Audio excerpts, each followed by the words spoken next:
আপনি বলতে পারেন না। আগে শেখ হাসিনা এইভাবে কথা বলতো। শেখ হাসিনা সবচেয়ে বড় ইলেকশন ছিল বিএনপির এগেন্সটে কথা বলতো।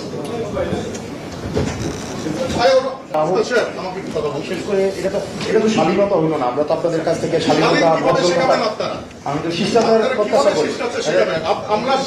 একজন কথা বললে একজন কথা বললে আরেকজন কথা বলতে হয় না। মানে এটা মিনিমাম যদি আপনার একজন কথা বললে আরেকজন কথা বলতে হয় না। এই ভদ্রতা নেই, এই ভদ্রতা নেই। আমরা জানতাম না